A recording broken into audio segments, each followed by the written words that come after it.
pause for a few seconds. Hey, let's just pause for a minute. I haven't dunked in any other game. I don't think so. I took 4 years of... Oh, no, I took 2 years of team sports in high school. In high school. Well, okay, in high school in Illinois, at least at my high school, I don't know if this is true for the entire state. I think it's true for the entire state. I don't know. You have to take a semester of gym for every semester you're in high school, so I had to take 8 semesters of gym. Whoa. Yeah, 4 years of gym. Oh, okay. So when you're a freshman and a sophomore, you just do, freshman PE, sophomore PE. But when you are a junior and a senior, you can pick what class you want to take. Mm-hmm. So I take team sports. Usually the people who take team sports are the people who aren't interested in gym because there are other options like weightlifting, aerobics. There's one called Adventure Ed too, where you do things like kayak and rock climb. Oh, that sounds fun. Team sports sounds easier. Yeah.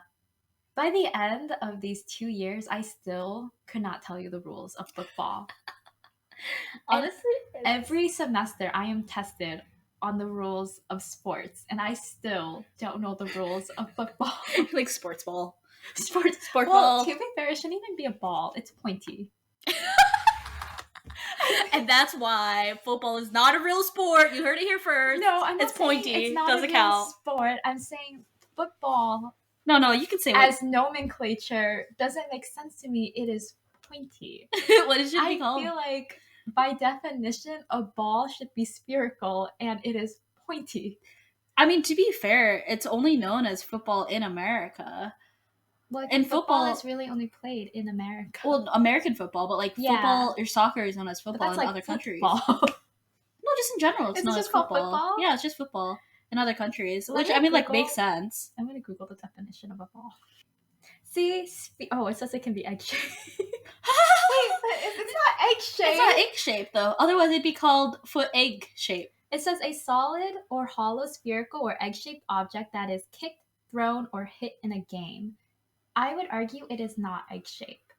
Is there any other sports that have a ball that isn't necessarily a spherical shape other than football? Not that rugby. Is rugby spherical? But they don't call it a ball, do they? I don't know what rugby calls it. Rugby ball. Oh, probably. They probably do call it a ball.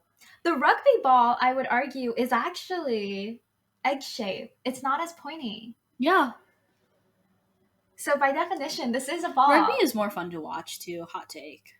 Were you a PBS kid, or were you a what is it? Yeah, a PBS kid, or did you have money? It's the question. What is? It's free TV versus paid TV. I think we had paid TV. So you didn't watch Martha Speaks or? No, my sister and I used to wake up early and watch Buffy the Vampire Slayer. That's what I remember watching growing up, Buffy the Vampire Slayer. Yeah. We watched a lot of that growing up. As a child? As a child. Oh my goodness. Things that shaped me into the horror movie lover that I am today. Oh my gosh. I was exposed from a young age to horror movies. We're going to take that clip specifically. I was exposed from a young age. No, I like this conversation. We can keep talking.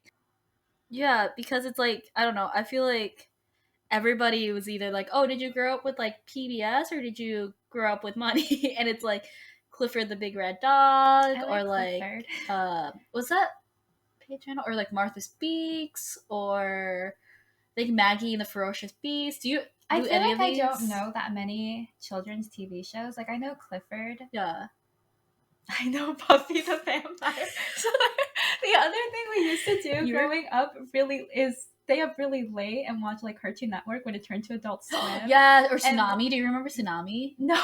Tsunami? Yeah. I think yeah. And then you would watch things that's how I started anime. I would watch Inuyasha. Yeah, same. So maybe this needs to be its own episode of what was our gateway anime? Gateway nerd stuff. I think that was mine because I feel I don't remember growing up watching children's TV shows. Yeah. I remember Clifford and Blue's Clues. Yeah, really young TV shows. Yeah, but mostly anime. You would and then you would also wake up early to watch Yu-Gi-Oh and Pokemon. Yes. Okay, I was gonna say Yu-Gi-Oh. Well, okay. I feel like Yu-Gi-Oh! And Pokemon were my gateway anime because they were like more geared towards children. I feel like I never considered like it. The thought that they were anime didn't cross my head. Same thing with like Avatar: The Last Airbender. Yeah, like watching those shows, they were like cartoons, but they weren't anime. But the thing with the Avatar The Last Airbender, the reason why I don't consider it an anime is because it didn't originate in Japan. I think animation that originates in Japan should be considered an anime. And anything that's what I think I mark the difference between a cartoon and an anime. But I agree with you where like Pokemon and Yu-Gi-Oh don't really register in my head as anime because they're geared towards children and neither does Dragon Ball Z and Dragon Ball Z, because those are the ones you've seen most likely at some point dubbed versus I guess I've seen Inuyasha dub because I used to watch it on like Cartoon Network or Adult Swim or something. Yeah, but like I would never watch, what am I watching, like Spy Family. Yeah, right. Yeah. I get what you mean. I think I consider Dragon Ball Z more anime than cartoon, but like Pokemon and Yu-Gi-Oh hard like cartoon. Dragon Ball Z kind of sits in the middle and like in my head. And then it's like Case Closed, Inuyasha, that's like anime. At what age did you realize you should watch sub? So like I think Naruto I was trying to watch Shippuden, and I would watch like the parts on YouTube. Remember how they would like be separated in like 8 different parts, and they would always be missing like the 6th episode. Yeah, I know exactly what you're talking about. Yeah, and then like because I realized I think you could get the sub versions like sooner than the dubbed versions. So then that's what I would do. I want to watch them complete sooner. Sense. Yeah, I definitely have seen Naruto dubbed, at least the beginning episodes back when they used to air it on like Cartoon Network. I don't know at what age I switched to sub, but I know when I started watching K-dramas, I think I started watching K-dramas in like the 7th or 8th grade. Yeah. Sometimes I would watch things and they wouldn't be fully subbed. Yeah. But I would still watch. Yeah. With missing translations. Yeah. And my sister and family would be like, "How do you understand this?" And I was like, "Oh, you just assume. Like, look at their reactions. Yeah. Like, obviously they're angry and this person hooked up with this person." And they're like, "Where did you get that?" And then it would come out subbed and I watch it again. I was like, "See?" Yeah. Well, it's funny because I would do that with C-dramas. Because like my aunts, my aunt would watch C-dramas, or like my grandma would also just like have it on the background or whatever. I don't think she actually watched them. I think she just was background noise. But I'd watch it and like I just like I didn't understand like most of it because I'm a bad Kanto speaker, so I don't actually understand it. But I'd be like, you just watch it, and it's interesting. My mom, she watches C-dramas on YouTube. Like just all of these C-dramas on YouTube, and they're usually at pretty like low quality resolution. Yeah. But she still watches them, and it makes me laugh because one of my friends from college, she told me her mom does the exact same thing. My mom does the exact same thing. I'm like, why don't they watch like C-dramas on like Amazon Prime or like Netflix, things that have subs and good quality YouTube resolution, but they like choose YouTube, and she's seen some of these several times. Yeah. And she still rewatches them. My mom, okay, so she does this weird thing. I don't know. I don't think it's C-drama. It's like Thai dramas with like bad sub over or bad dub. Oh, that's the what I'm talking about? Yeah. That is the worst. She watches those all the time. And then I tried showing her like good C-dramas, like here are the more modern ones. But no, she likes like the old stuff. That makes me think of my dad though. So my dad listens to a lot of Cambodian music, and it's fine when it's like traditional Cambodian music, but sometimes it's American music remade with Cambodian traditional instruments with Cambodian words. And when you hear songs like this, you're like, it was not made to be like this. Yeah. It's very different. I was like, oh no. There's this TikToker who sings like pop music, like American pop music in Chinese. Oh. And it's the funniest stuff ever. No, because it's like he's just like when he's like, it's like beautiful girls, he's like holing, like holing, no. Does he does it to the same tune though, right? Yeah, but like it's like he's not a singer. He's just translating purely. It's just like it's so funny because like the translations aren't 1-to-1, right? So like the syllables like don't make sense, and it's so good. We've talked about this before, but like when you go from Korean music to English music, I feel like a lot of times the English lyrics aren't as good as the Korean lyrics. Granted, I don't speak Korean. Mm-hmm. Just like reading the English translation of the Korean lyrics, the English lyrics aren't comparable. Mm-hmm. And I think a part of it is the fact that English is such a structured language. There's not a whole lot of flexibility in the order you can put words in. Mm-hmm. And we just have some weird sounds that don't go very well together because Yeah. we pull from so many different roots. Right. That I think it's really hard to go from like Korean to English. Mm-hmm. Whereas I think when you go the other way, Mm-hmm. where the language has a little bit more flow, it's easier. Well, it's interesting because I think there was a clip from Woo-sung from The Rose um, who was saying, like, there was an interview, and I think it was on the Zach Sang Yeah. interview, where they were asking, like, when you think of like melodies and lyrics and stuff, like, do you think in Korean or do you think in English? And I think Dowoon and Woo-sung were saying that they think they hum the lyrics and like the melodies in English because it flows easier, whereas in Korean, I think because they say it syllable by syllable, like it's character by character, so each like syllable has a meaning, and it doesn't flow as nicely as English. Oh, interesting. I love it's funny because it's like I have a weird, like, I did a weird rotation of like I was super obsessed with K-dramas, and then I was super obsessed with anime, and then I was super obsessed with K-pop, and then I completely dropped all of that when I went to college, and then now I'm like picking up all of those again, and I remember how much joy they bring me. That was how it was for me because I feel like I was really into I remember being really into anime, and I was watching a bunch of things, especially slice of life. When I was younger, I liked a lot of like slice of life. Yeah, me too. And then I was watching a lot of like Studio Ghibli movies. Most of the Studio Ghibli movies I saw when I was like in middle school. Besides the ones that came out after that. And then I switched to K-dramas, and that's all I watched for a really long time. But recently I haven't been really feeling K-dramas, so then I've gone back to anime. Yeah, same. I think K-drama is doing something interesting right now. I think I'm not really feeling K-dramas nowadays because I feel like a lot of them are being adapted from webtoons, and I'd rather read a webtoon than watch a K-drama. I've realized it's also pretty hard for me to read the webtoon then watch the K-drama, which is what I want to do because you do that when you go watch movies. Like oftentimes you read the book and then you watch the movie if you can. But I don't feel the same way when I watch a K-drama. I somehow get bored. Yeah, I get bored as well. And I feel like a lot of the ones that are being adapted are very like slice of life or like romance. And while I like that when I was young, and I still really like it, I just wish people would force me to sit down and watch it because I'm always watching like thrillers and horrors that I'm always like constantly on like the edge of my seat. And when I'm not, then I'm not entertained. But I still like slice of life. I just need someone to watch it with me. I agree. Yeah. Do you feel that way with like manga adaptations to anime, or like? I don't read as much manga. Yeah. But the thing is, I feel like a lot of times when you see a manga adapted, like Jujutsu Kaisen, I think the art in the anime is nicer than the art in the manga, and that itself is an improvement for me. So I like that. And I would say when it comes to like anime, I have a greater appreciation for the art and the music and the style. I agree. Whereas with K-dramas, you're going from like an art form to another art form because it's still right, but it's like real life art, but it's real life people, so it's not like I'm gonna obsess over like this art style because it's not there anymore. Right. I agree. I completely agree with that. I think an anime adapted from a manga is completely different than like a K-drama adapted from a webtoon. I completely agree. What do you think of the webtoons being adapted into anime, like Tower of God? Oh, I don't know. I think it's the same thing with like the anime and the manga, but like with webtoons, I feel like it's already colored, which I feel like is what I'm missing from like manga to anime adaptations, is that the mangas typically are in black and white, so you don't get the color, you don't get the full visual effect necessarily.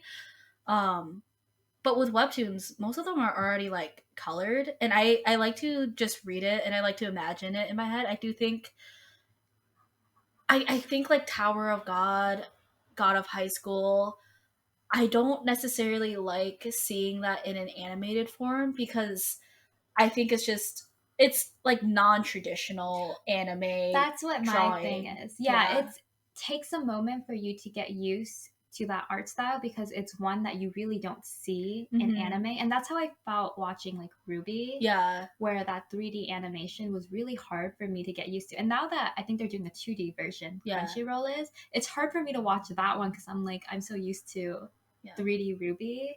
But yeah, that was my thing too about webtoons to anime is that they're still trying to keep that art style, but it's not one that you commonly see. Well, it's also like it's also like the artists too. It's unique to that specific artist's like art style, I guess, and that's why I appreciate webtoon more.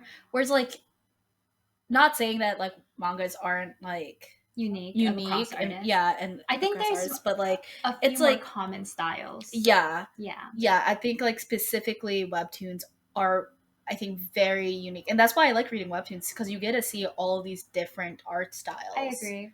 I think the other reasons I like webtoon is I like the dead space. So I realized that if you were to color in manga and actually do all the colorings to the panels, it would look very full and overwhelming. I agree. And it wouldn't look nice. But with webtoons, you have that dead space and it's really easy on the eyes. I like the scrolling up. Yeah. So I wish, because like there's a lot of manga, I wish they would also exist in a webtoon form so I could just do the scrolling up motion because it's really easy to read that way, I think. I agree. I think it's hard. Like, manga also had like I'm still reading manga off of like these other like translated like websites and stuff. Like I feel like there's no good like app or good like specific place where you can do that where it's like really nice. At least like not from what I have found because I haven't been reading a lot of manga. There might be that out there. But I haven't found it, and I'm still like, I have to be sitting at a desktop to do it. I can't just be doing it on my phone. Or if I do it on my phone, you have to zoom in. Yeah. The webtoons is like in this nice app and it's easy to scroll. But the thing about webtoons is I hate that daily pass thing. Yeah, all these series that I want to read that I didn't know about until after they complete it, and you have to do this daily pass. I will never get through these series. Like, I just simply won't. I can't do it. Wow. And I've done it a couple of times. Disappointing. Yeah. I've done it. Yeah, I have. I've done which one is it? It was like a classic like rom-com contract. I think it's like Love and Contract or Contract You said Lovers you really liked that trope, didn't you? I do. Yeah. I like I don't know why. I'm obsessed with that trope. I'm a big like I really like isekai. Oh, isekais are always fun. Isekais are so good. I was thinking actually today, I was like, I think Uncle from Another World is this, but is there ever like the reverse happening where like they die in a magical world and come to a non-magical world? Okay, this isn't a webtoon, but have you seen W? It's like a K-drama. No. So W is about, spoiler alert. Just spoiler. Yeah. So W is about the main character. I don't remember who plays her. Her dad draws a webtoon. Yeah. And that webtoon is coming to life. It's basically like a parallel world. Interesting. But the male lead is Lee Jong-suk, and he comes out of the webtoon into the real world. Okay, I'll have to like watch that because that's just like all of my like. It's a pretty good K-drama. Just don't think too hard because it doesn't make sense. That's fine. Yeah, But it's a pretty decent K-drama if you just don't think too hard. Okay. But yeah, he comes out into the real world. Yeah. And she goes into the world too at some point. Oh, okay. So it's both. Actually, my favorite, like, this is very specific. It's isekai not into a fantasy world, but like into like a high society world of like, you know what I'm talking about? Like where they're like, I am the empress now, or like I'm a child and I retain all this. Like, love that stuff. I love it. I think fantasy world though is also fun. I like that too. What's your favorite isekai? My favorite isekai? I don't know. I'll flip that question to you quick. I'm the biggest fan of surviving romance, and I've been waiting for that webtoon to come back. Yeah, I really love that webtoon. It's about zombies. Yeah. My relevant zombies. No, it's about zombies. It's a really good one. It's one that I'm super obsessed with, and I've been waiting for it to come back. Yeah. I like you asked me that question. Now I've blanked out on all the isekai ones. I know. Me too. There's because they're always like the same title too. They're like the Duke and Duchess, or the Duchess, the villainess. The villainess. Yeah. I don't know if this counts as an isekai, but like I like the Omniscient Reader. I don't think I've ever read that one. It's pretty popular, I would say. It's not, I don't know if it counts as an isekai because, so it's the main character reads this web novel called, maybe it's called like 12 Ways to Survive the Apocalypse or something. Mm-hmm. And when he gets to the last chapter, he is the only reader of this web novel, and it's super long. He's been reading it for like 10 years. When he gets to the last chapter, the author sends him this gift. Mm-hmm. And it's the web novel. Mm-hmm. And then suddenly it disappears from everywhere else, and the world of the web novel shows up where he is. Mm-hmm. So it's not really an isekai because he doesn't go into it, right? But it comes to him, but it's also an isekai at the same time. Yeah, it's like also like the definition of an isekai is like being transported, like dying in one world reality or whatever, and then getting transported to a different. Yeah. So then, like, would that just be an alternate reality? Yeah, I guess. I don't know. It was kind of weird because it comes to him. Yeah. But he lives in this other world, I guess. I don't know. Okay. I like that one too, though. Yeah, alternate realities are also fun too. I think I like isekais and I like alternate realities. I think like what the combining, like the common factor that I really like though is that like a character having prior knowledge of something, or having just like being knowledgeable and being able to apply what they know into this other reality to like benefit themselves. This one's actually so the omniscient reader, because he's read the entire series and he still has a copy of it and can like skim through it. He knows a lot. Things don't always play out exactly as he wants them to, but like he's kind of too OP, but at the same time it's kind of understandable because he knows this all beforehand, so he knows exactly what to do to be strong. It's pretty decent. It can be a bit technical though sometimes. But earlier we were talking about like first animes and like cartoons or whatever. What's your first like K-drama? Like what was your gateway K-drama? Oh, the first K-drama I've ever seen was 49 Days, which I don't know if anyone else has seen that because I don't think it was super popular, but it's called 49 Days. Is it a song? No, it's about this girl who is supposed to marry this man, and maybe the day before her wedding or shortly before her wedding, she gets into an accident and ends up in a coma. And she has 49 days to find 3 people who really love her. And she thinks it's going to be easy. She's like, my fiance, my cousin. It can't be like her direct family, like her parents. But she ends up finding out that there's all this like drama happening behind the scenes. So that was like the first K-drama I've seen. It actually made me cry. It was a pretty good one. Isn't there like another movie called 49 Days with like Cillian Murphy? There's like a zombie movie. Oh, 28 Days Later. Is it 28 Days Later? Okay. I don't know if Cillian Murphy's in it. I don't know. There's a zombie movie called 28 Days Later. But 49 days, I think, is actually like a pretty common number in Asian culture. Because I think it's how long it takes for your spirit or something to leave the world. Oh, interesting. It's a pretty good K-drama, though. I think I'll like it, though, because like I really like Hotel de Luna. I like Mystic Pop-Up Bar. I like kind of like I really like Hotel de Luna. Yeah, like deal with the afterlife type of thing. I think Hotel de Luna is one of the best like starter K-dramas. I agree. Just because there's a lot in it. There's like I think it's easy to watch because there's a bigger overarching plot, but then every episode feels new because it's almost like an anthology of like what these ghosts are doing on Earth and why they cling on to their life. And then there's like a historical aspect to it. There's a modern aspect to it. The side characters have really good backstories. And there's something else I really like. There's like slight romance. Oh, there's a slight romance. They're funny too. Yeah, they're funny. Yeah, and the OSTs are really good. Yeah, I think that's like one of the best starter K-dramas. Yeah, that one and Strong Women, the Bong Soon, I think is a really good. They're coming out with the second season. I heard. Yeah, with like her cousin is like the main character now. Yeah. Wait, what was your starter K-drama? Wait, her cousin is Boys Over Flowers. Actually, what an OG. I've never seen the full Boys Over Flowers. Oh, really? My friend and I have been watching that for like 3 years. Yeah, no, I started with Boys Over Flowers because that's what everybody told me to start with. I personally was not a fan of it. I liked it because it's a classic. Yeah. I think I've seen like maybe like 5 or 6 episodes, but watching Boys Over Flowers more recently, like maybe like I started like 3 years ago and never finished it. I will say the thing that's interesting about that drama is the progression. Yeah. It progresses a lot more quickly than K-dramas do now. Maybe not nowadays, maybe in like 2012. Yeah. And when you're on like episode 5 or 6, you're like, I should really be on like episode 16. Like that's what it feels like. Yeah. I don't know. I was watching Boys Over Flowers and then Heartstrings and Dream High. Oh yeah, I think Dream were like the High. newer ones that were coming out at the time. I think was Dream watching High that. was like the second K-drama I watched. Yeah. Yeah. That one had IU in it too, right? Mm-hmm. It has like IU and Taecyeon. Yeah. Suzy. Yeah. Yeah, those were like the three that I was watching around the same time. Then I also tried watching City Hunter because it had I what's tried his watching face in City it? Hunter. From Boys Lee Over Min Flowers. Ho. Yeah. I didn't like City I Hunter. didn't like City Hunter I only either. got a few episodes in, and it just couldn't get it to stick. Yeah. I feel like the first few K dramas I watched, I remember them being. This must have been around. It can't be 2012. I don't know when this was.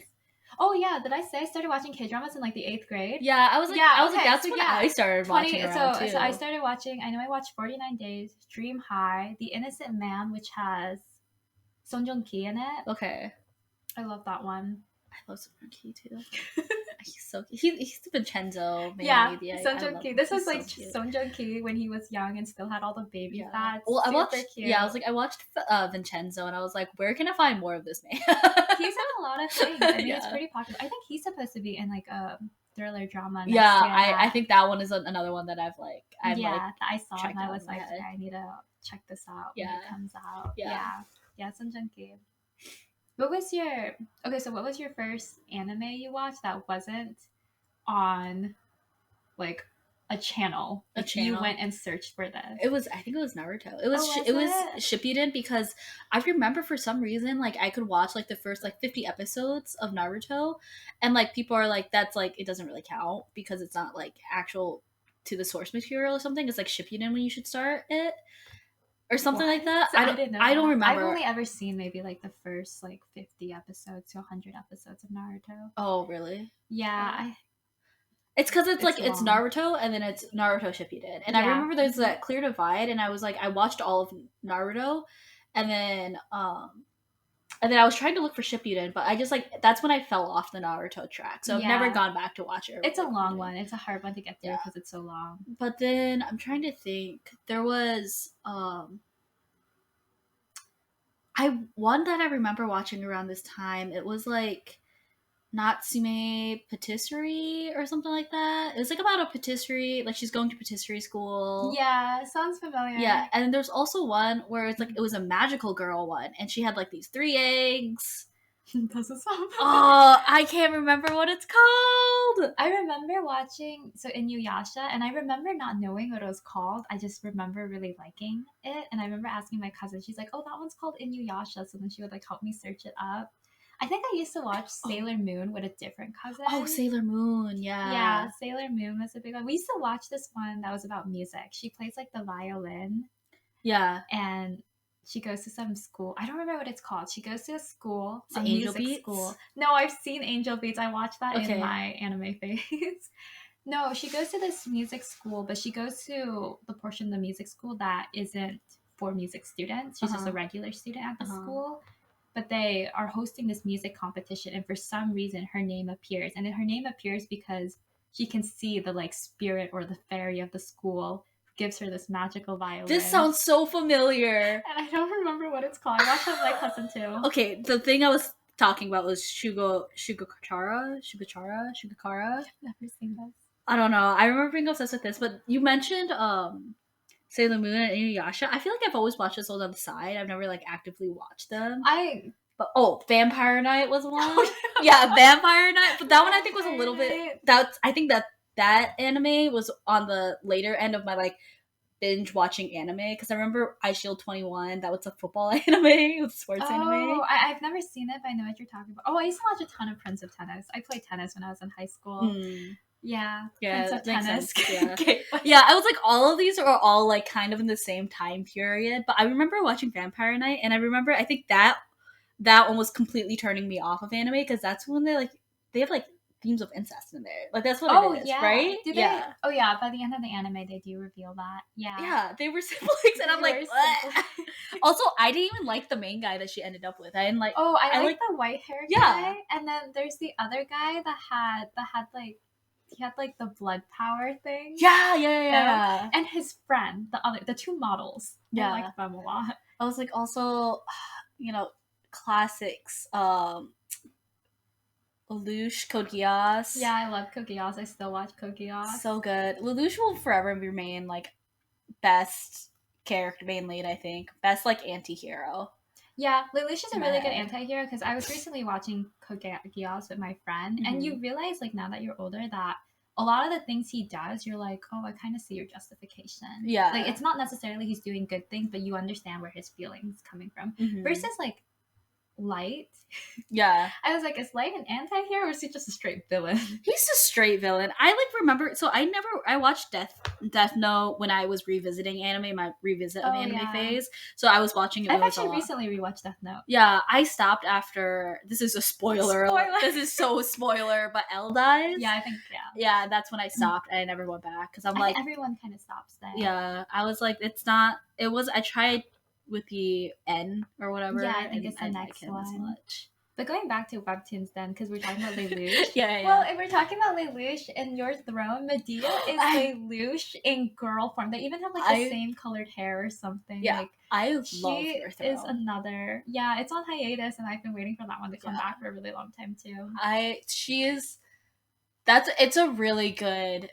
It's a really good webtoon. If you like Code Geass, you like Your Throne. Yeah. Yeah, they have similar, not themes, but like similar vibes.